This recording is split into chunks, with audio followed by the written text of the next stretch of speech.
펜이 왜 다 빈통밖에 없어? 자, 92페이지에 1번부터 시작. A, B를 그런데 실로 묶어 천장에 고정시켜 놓았더니 그림과 같이 연립권과 세타 1, 세타 2를 그리며 정리하였다.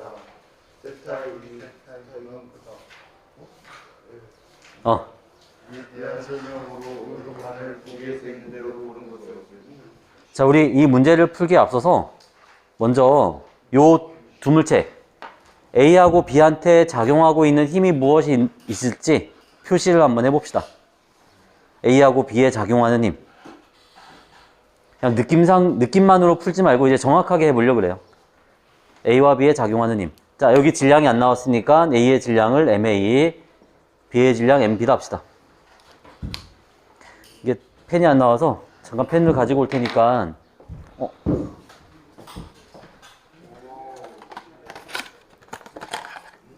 있네. 자, A하고 B에 작용하는 힘 책에다 한번 표시해 봐봐.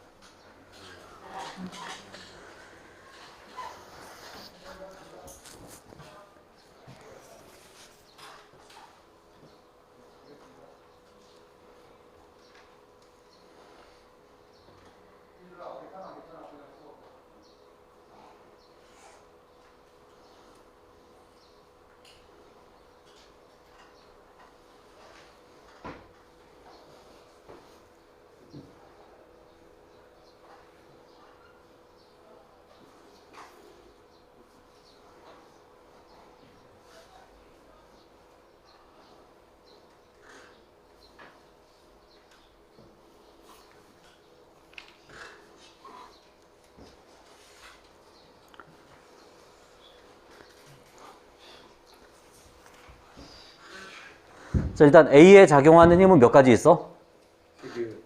세 가지 있죠. 뭐뭐 있어? 장물력, 자, 중력. 중력의 방향 어디? 면직 방향, 아랫방, 아래 방향. 크기는 MAG, MA에 G라는 중력이 작용하고 있고, 그 다음에 무슨 힘이 있죠?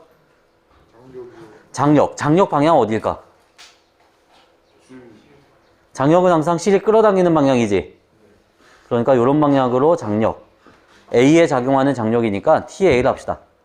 그 다음에 또 하나, 마지막. 전기, 그렇지. A하고 B가 부호는 모르지만 전기적인 성질을 띠고 있어, 지금. 그래서 A하고 B는 서로 전기력이 작용을 합니다. 자, 이 전기력 F라고 합시다. 자, 이게 당연히 왼쪽 방향이니까 얘가 이렇게 기울어져서 멈춰 있겠지, 그치? 자, 그러면 여기 중력과 장력과 요 F, 그리고 여기 있는 세타 1.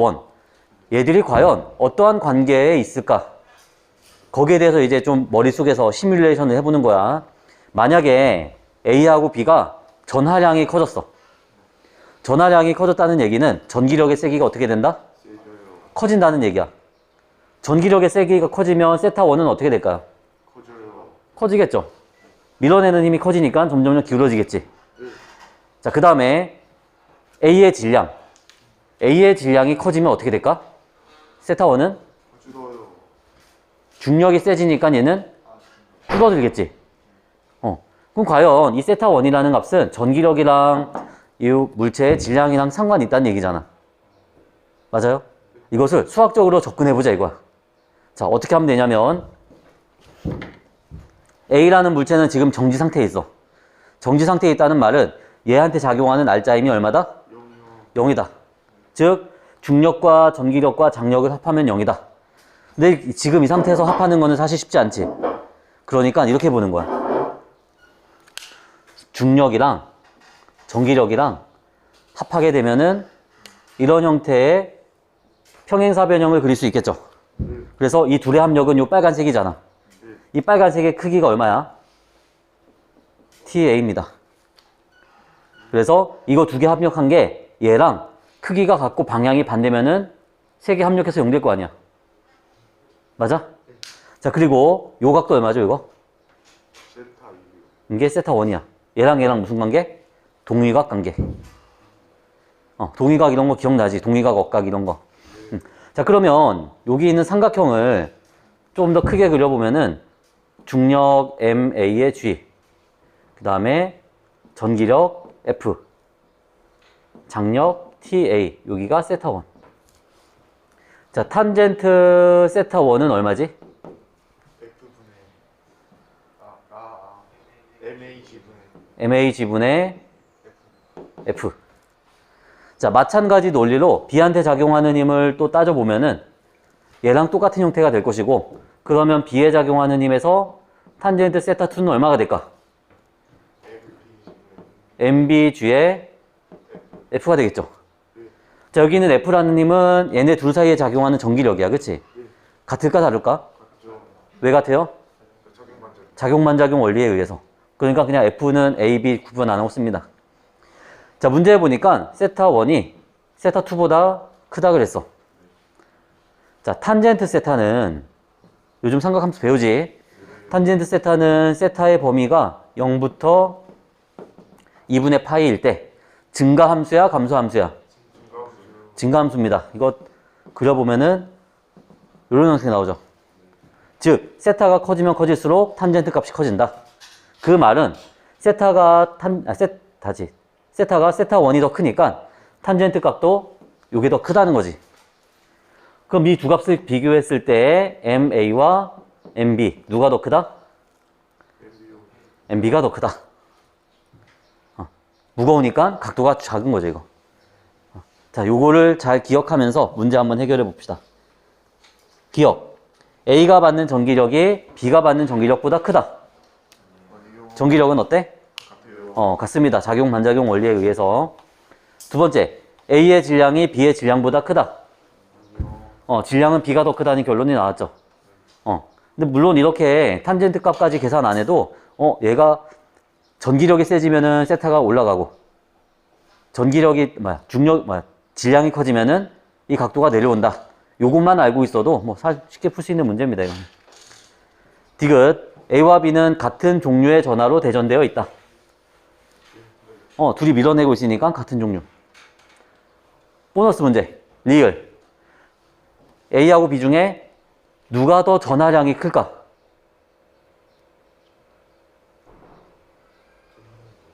전하량. 플러스와 마이너스 뭐 이런, 얘네 둘이 플러스라고 친다면 누가 플러스 성질이 더 셀까?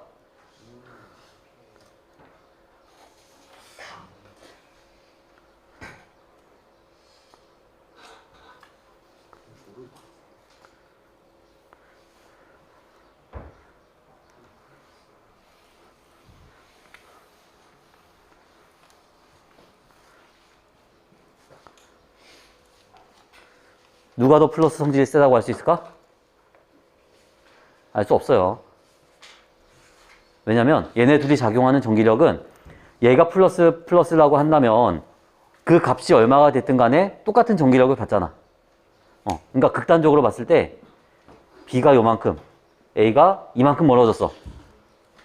그렇다고 해도 얘랑 전하량의 크기는 비교가 불가능합니다. 단지 얘가 무거우니까, 질량이 크니까 얘는 각도가 작고, 질량 가벼우니까 각도가 멀리 벌어졌다. 이거밖에 알 수가 없다는 거죠.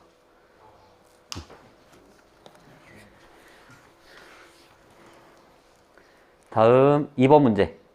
시작. 이와 같이 전하량이 각각 4Q, 마이너스 4Q, 플러스 Q인 동일한 도체구 A, B, C가 전체 위에 같은 간격으로 놓여있다. 이 상태에서 대전되지 않은 도체구 D를 차례대로 도체구 A, B, C에 접촉했다. 마지막으로 도체구 D를 C에 접촉한 후 멀리 치웠을 때 도체구 A, B, C에 대한 설명으로 옳은 것만을 여기에서 있는 대로 옳은 것을. 자, 이 문제는 일단 문제 상황에 대한 이해가 앞서야 되는데, 보니까 동일한 도체구 ABC. 도체라는 건 뭐야? 도체. 전기가 잘 흐르는 물질이죠. 전기가 잘 흐른다라는 건 무슨 의미일까? 다시. 전기가 흐른다는 건 뭐가 움직인다는 거야?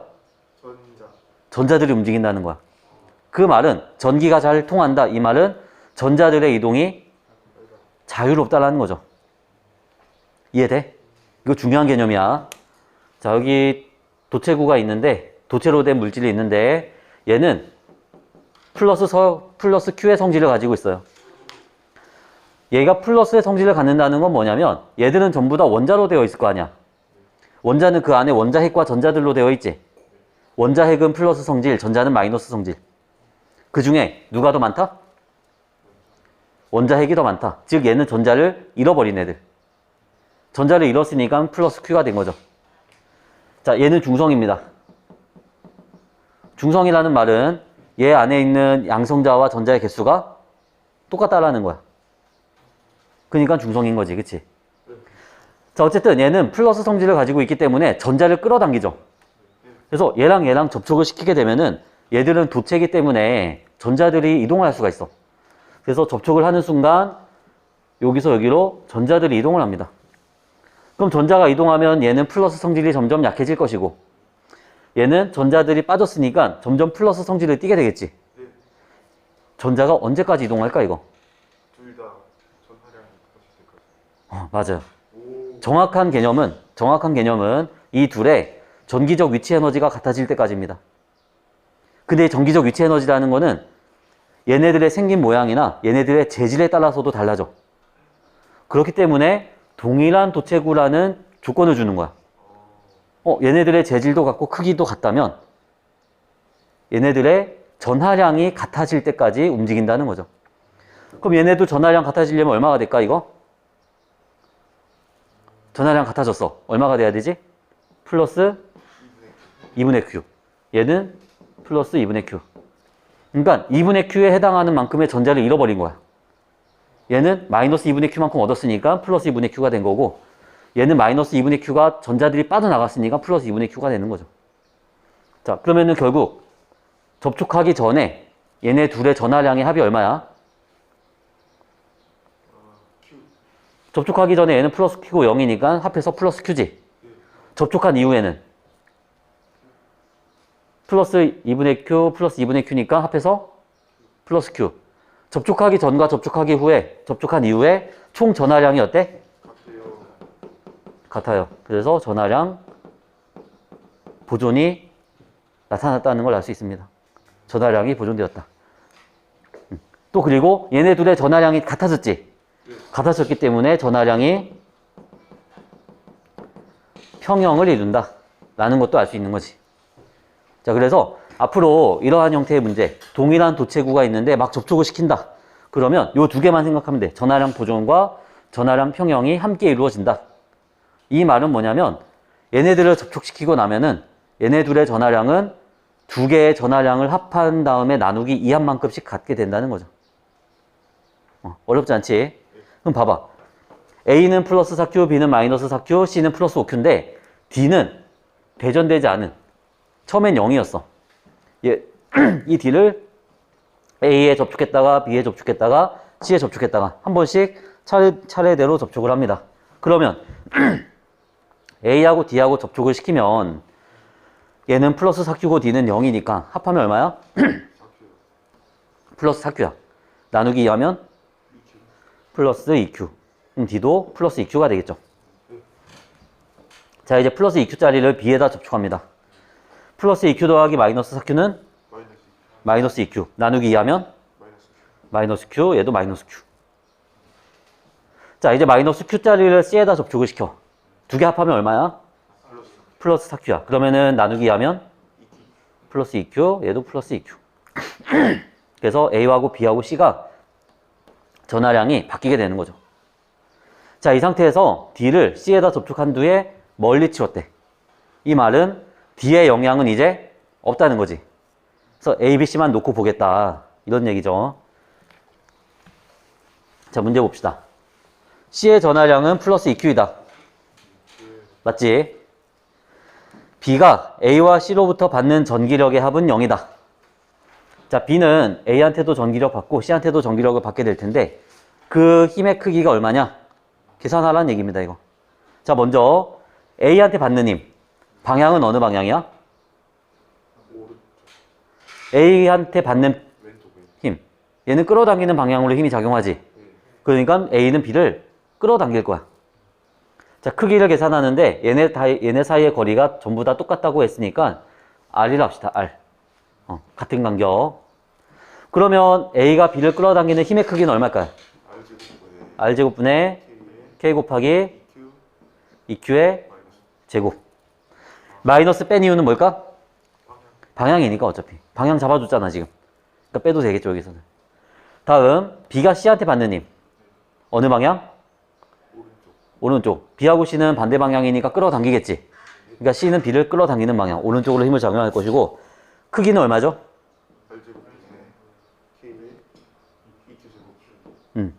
자, 이 둘의 힘이 크기 같고 방향도 반대. 합하면 얼마? 0. 맞습니다.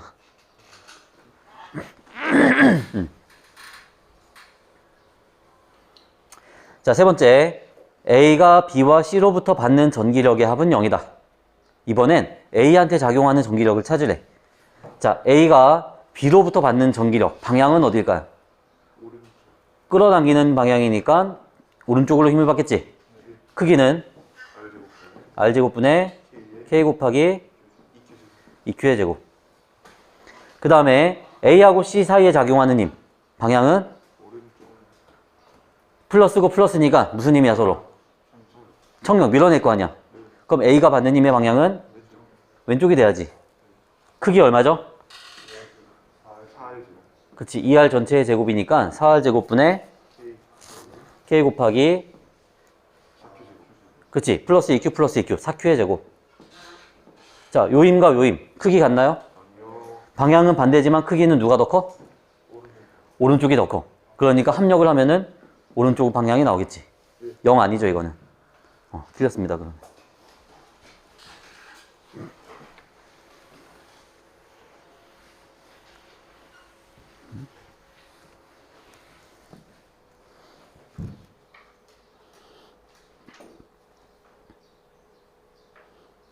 다음 3번 문제. 3번 시작. 그림은 수소기체에서 전자가 N은 E인 궤도로 전이할 때 방출하는 빛의 스펙트럼을 파장에 따라 나타낸 것이다. A는 파장이 가장 짧은 빛이고 B는 파장이 가장 긴 빛이다. 이에 대한 설명으로 옳은 것을 보기에 보이는 대로 적은 것은 화면이 아직 전환이 안 됐는데 그냥 봅시다. 방출하는 광자의 에너지는 A가 B보다 크다. 자, 광자의 에너지를 물어봤어. 광자 에너지는 어떻게 구해? HF. 그런데 우리 문제에 주어진 자료는 진동수가 아닌 파장의 형태로 나왔죠. 그러니까 이 값을 파장에 대한 식으로 바꿔줘야 되겠지. 자, 무엇을 이용할 거냐면 C는 F랍니다. 빛의 속도는 진동수 곱하기 파장이다. 그럼 이걸 F를 여기다 대입을 하면은 람다분의 HC. 즉 광자의 에너지는 파장과 무슨 관계? 반비례 관계. 파장이 길면 에너지가 작다는 거죠. 그러면 A하고 B 중에 누가 파장이 더 길어? B가 파장이 더 깁니다. 즉 A보다 B가 에너지가 더 작다는 거죠. 그럼 기억 맞아 틀려? 맞지. A는 B보다 크다. 두 번째, B는 전자가 N=3에서 N=2인 궤도로 전이할 때 방출되는 빛이다. 자, 얘들은 수소기체에서 두 번째 궤도로 전이할 때 방출되는 빛이야. 자, 에너지 준위에 대한 그림을 그려보면은 여기를 두 번째 에너지 준위라고 한다면 세 번째 준위, 네 번째 준위, 다섯 번째, 여섯 번째, 일곱 번째 막 에너지 준위가 있을 텐데 두 번째 궤도로 전이하는 애들 이런 애들이 있겠죠. 자, 이 중에서 B가 누구냐 이거야. 문제 보니까 B는 파장이 가장 긴 빛이다. 파장이 길다는 건 에너지가 가장 작다는 거야. 그럼 여기서 에너지 가장 작은 애는 어디서 온 애야? 세 번째에서 온 애지. 그럼 B는 세 번째에서 온 애다. 맞죠? 디귿. 수소 원잔의 전자가 갖는 에너지 준위는 불연속적이다. 불연속적이기 때문에 얘들의 스펙트럼도 불연속적으로 나타나는 겁니다. 만약에 에너지 준위가 연속적이라면은 스펙트럼도 연속 스펙트럼이 나와야 돼요. 맞습니다.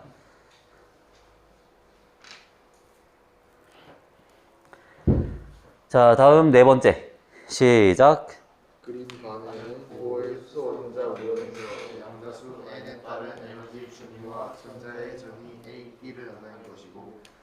전자는 기울어진 수소 전자에서 전자가 N2인 궤도로 전이할 때 방출하는 빛의 선 스펙트럼을 나타내는 것이다. 이에 대한 설명으로 오른 것만을 거기에서 있는 대로 보는 것은 기억. 전자가 세 번째 궤도에 머물러 있는 동안에는 빛을 방출하지 않는다. 자, 머물러 있다는 말은 전자의 에너지가 변한다, 안 변한다? 안 변한다. 그러니까 에너지를 방출하지도 않고 흡수하지도 않겠죠. 맞죠? 두 번째, 방출하는 빛의 진동수는 A에서가 B에서보다 크다. A는 세 번째에서 두 번째로 오는 애들이고 B는 네 번째에서 두 번째로 오는 애들이야. 그러면 에너지의 크기를 봤을 때 누가 더 커? B가 더 큽니다. 자, 광자의 에너지는 플랑크 상수 곱하기 진동수였죠. 그러니까 이때 방출하는 광자의 진동수를 FA라고 한다면 얘는 HFA고 요 에너지는 HFB. 누가 더 크다? B가 더 크다. 즉 H를 나눠줘도 진동수는 B가 더 커야 됩니다. 그럼 니은이 맞아 틀려? 틀렸죠. A에서가 B에서보다 크다가 아니라 B가 더 큽니다. 디귿. 나에서 오른쪽으로 갈수록 파장이 짧다. 자, 이거는 약간 수학적인 감각이 좀 필요한 보기 중에 하나인데 우리 요 그림 말고 앞으로 넘어가서 어디를 보냐면 89페이지를 보세요.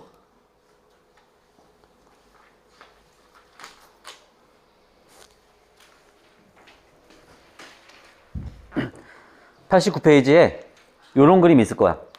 수소 원자의 에너지 준위. 그래서 바닥 상태는 13.6이고 첫 번째 들뜬 상태는 3.4, 1.51, 0.85, 0.54. 얘들의 에너지 간격을 보면은 n 값이 작을수록 에너지 간격이 어때? 크고 n 값이 커지면 에너지 간격이 작아지죠. 그러면 우린 지금 두 번째 궤도로 떨어지는 애들에 대한 얘기지만 두 번째 궤도면 여기서 요만큼만 봐야 되니까 좀 보기 불편하잖아. 그치? 첫 번째 궤도로 바꿔서 봅시다. 자, 첫 번째 궤도로 떨어지는 애들은 이만큼의 에너지 방출하는 애, 이만큼 방출, 요만큼 방출, 요만큼 방출 쫙 있어. 자, 인접한 애들하고의 차이를 보면은 두 번째 궤도와 세 번째 궤도의 차이는 요만큼이야. 그 다음 차이는 요만큼, 그 다음 차이는 요만큼, 요만큼, 요만큼. 자, 에너지 차이가 점점 어떻게 돼? 좁아지고 있어요. 즉, n 값이 커질수록 에너지 차이는 작아진다. 에너지 차이가 작아진다는 얘기는 스펙트럼 선의 간격이 작아진다는 거지. 자, 문제로 다시 돌아옵니다.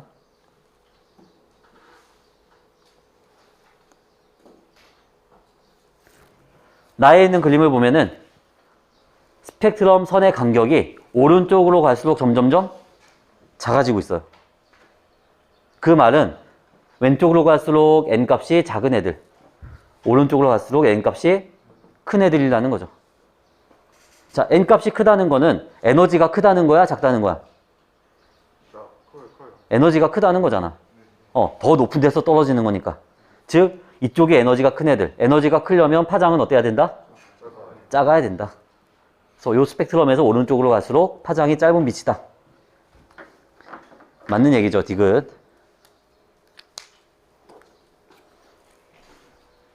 됐나요?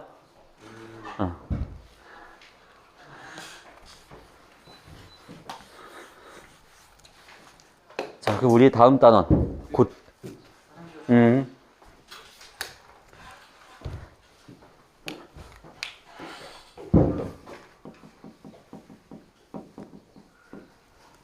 우리는 지금까지 뭘 봤냐면 원자 하나를 놓고 이 원자 안에 있는 전자가 가질 수 있는 에너지 값. 전자가 가지는 에너지 값을 뭐라고 불렀어? 에너지 준이라 불렀지. 자, 이제는 원자가 하나가 아니라 고체야. 고체라는 거는 원자들이 굉장히 밀접하게 붙어있는 애들이죠. 이때는 에너지 준위가 어떻게 변할 것이냐? 쟤 누구야? 응? 오늘 안 나온 애 있나? 아, 우주 안 나왔어? 인원수 세보니까 17명이길래 다 있구나 했는데 쟤는 다른 수업 들어야 되는데 여기 왔구나. 그냥 잠자리가 바뀌는 것밖에 안 되잖아요. 저희 봤자. 그렇지? 자, 다시 원자가 하나만 있을 때는 전자들이 가지는 에너지가 특정한 에너지 값만 가질 수 있었어요. 그래서 이거를 에너지 준이라고 했습니다. 그런데 고체처럼 원자들이 많아지면 달라져. 만약에 원자가 두 개가 가까워지잖아? 그럼 얘의 에너지 준이, 얘의 에너지 준이 두 개가 있을 거 아니야. 이 두 개가 서로 영향을 줘가지고 전자가 가질 수 있는 에너지 값이 이렇게 미세한 차이로 두 개의 값을 가질 수 있습니다. 만약에 원자가 세 개가 모이게 되면은 에너지 준위가 또 영향을 받아서 세 개의 값을 가질 수 있어요. 자, 고체처럼 원자가 엄청나게 많이 모여 있어. 그러면 얘들의 에너지 준위도 엄청나게 많은 값들을 가질 수 있겠지. 그럼 결국에 특정한 값이 아니라 어떤 밴드와 같이 일정한 범위, 이제 범위의 형태로 나타나게 됩니다. 전자가 가질 수 있는 에너지 값이 특정한 값이 아니라 이 범위 안에 있는 값들을 가질 수 있다 이거야. 그래서 얘들을 뭐라고 부르냐면 에너지 띠라고 합니다. 또는 허용된 띠, 뭐 이런 식으로도 표현을 해요. 전자가 가질 수 있는 에너지 값이 특정한 값이 아니라 어떠한 범위에 있는 값에 해당하는 에너지를 가질 수 있다는 얘기고, 자, 고체가 됐다 하더라도 에너지띠와 에너지띠 사이에는 전자들이 존재할 수 없는 영역이 있어요. 자, 여기는 전자가 존재할 수 없는 영역. 이런 애들은 뭐라고 하냐면 띠 간격 또는 허용이 아니죠. 이거는 금지된 구역, 금지된 띠, 뭐 이런 식으로 부릅니다. 똑같은 개념에 대해서 용어들이 굉장히 많은 이유는 엄청 오래된 과학 이론은 뉴턴이나 이런 시절의 과학 이론은 용어가 다양하지가 않아. 똑같은 개념에 대해서.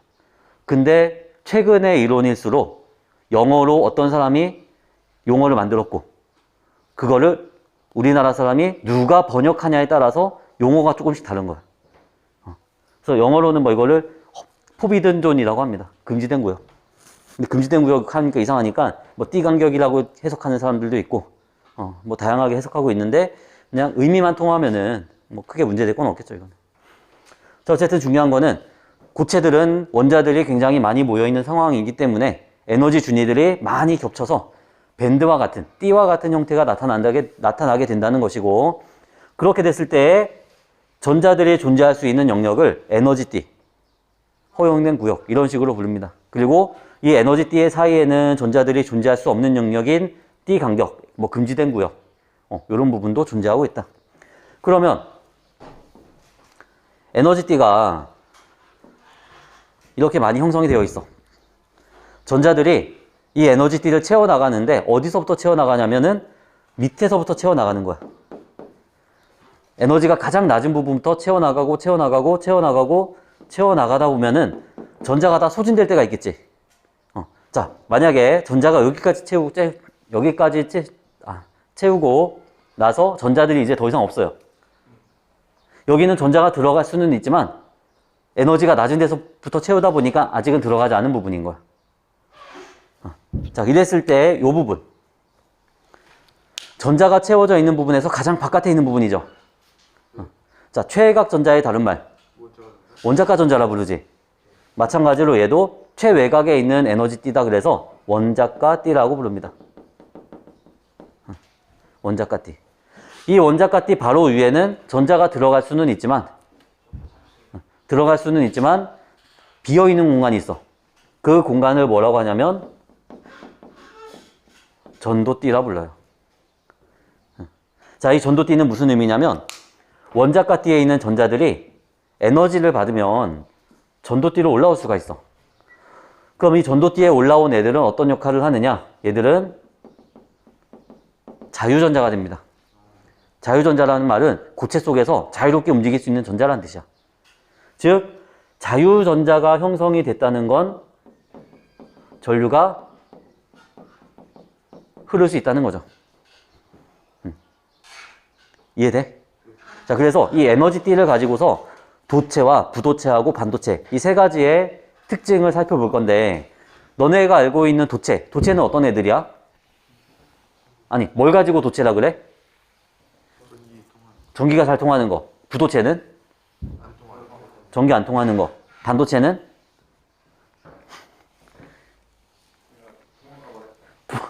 통하기도 하고 안 통하기도 하고 약간 컨디션 따라 다르고 막 그런 거. 부도체는 전기 안 통할까? 이렇게 질문하는 거니까 통하는 거 같지?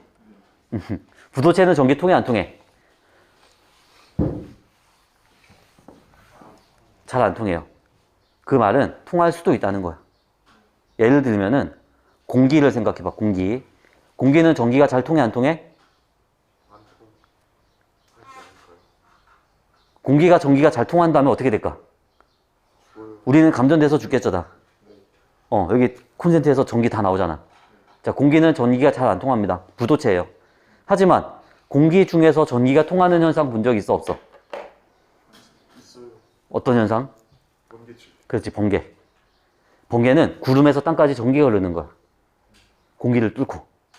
즉 부도체라 그래서 전기가 안 통하는 물질이 아니고 전기가 통하기 어려운 물질이라는 얘기죠. 조건만 갖추면은 전기가 통할 수도 있는 거지. 그럼 과연 그 조건이라는 게 뭐냐? 그걸 따져보자는 거야.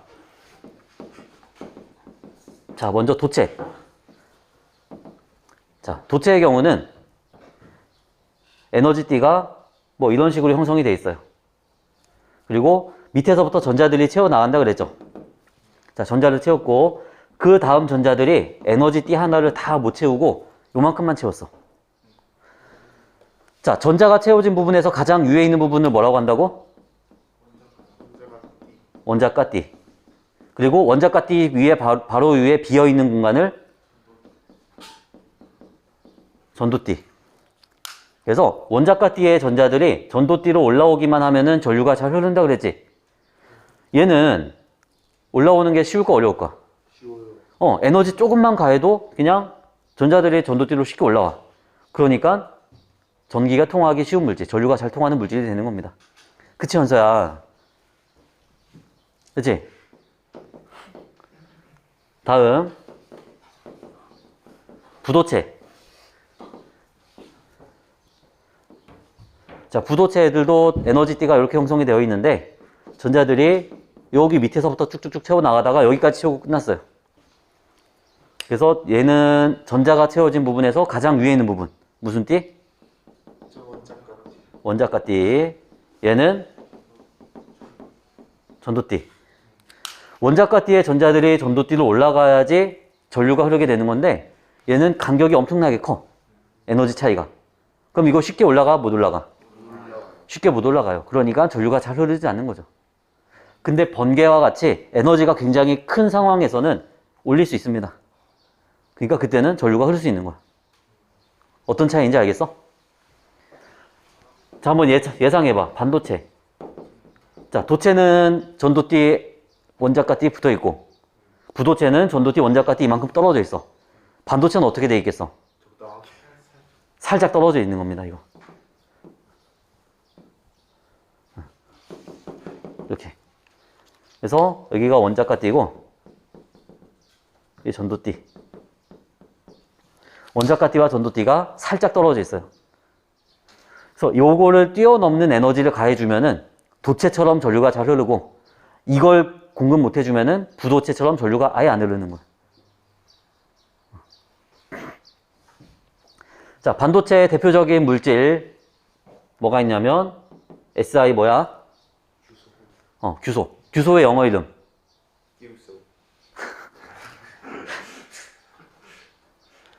반도체 공장 많이 몰려있는 곳 뭐라 불러? 삼성. 아니, 반도체 공장이 많이 몰려있는 곳 무슨 밸리? 실리콘밸리. 실리콘입니다. 실리콘. 그 다음에 GE. 이거 뭐지? 저마늄. 옛날에는 게르마늄이라 불렀어요. 처음 들어봐? 막 게르마늄 팔찌 이런 거 못 들어봤어? 막 홈쇼핑 같은 거 보면 유사과학으로 그 돈벌이 하는 애들, 사기친 애들 있잖아. 막 음이온 나온다, 이게 뻥친 애들. 저마늄, 게르마늄 이렇게 부르는데 반도체의 두 가지 대표적인 물질 실리콘과 저마늄. 이게 아마 저마늄이었던 것 같은데 저마늄의 경우는 전도띠하고 원자가띠 이 사이 간격이 1.1 일렉트론 볼트입니다. 일렉트론 볼트라는 단위 들어본 적 있지? 핵 분열할 때. 이거 무슨 의미냐면 저마늄을 갖다가 전기를 걸어주는데 1.1V보다 낮은 전압을 가하면 전류가 아예 안 흘러, 부도체처럼. 1.1V 이상을 가하면은 올라가서 도체처럼 전류가 잘 흐릅니다. 그래서 이만큼 작다는 얘기예요. 1.1V면 얼마 되지도 않는 전압이죠, 사실. 도체의 대표적인 예들은 뭐가 있을까? 구리, 은, 금. 이게 금이고 이게 은이지. 그 다음에 철, 알루미늄. 대부분 무슨 원소들? 금속인 원소들. 금속 원소들이 도체에 해당하고 나머지 애들은 부도체. 뭐 유리, 나무, 고무, 플라스틱 이런 것들은 부도체죠. 자, 해서 오늘은 여기까지 하고 다음 시간에 95페이지 개념 확인하기 밑에 문제 풀고 97페이지까지 풀고 12강 반도체 단원 나가도록 하겠습니다. 시험 범위는 반도체까지예요.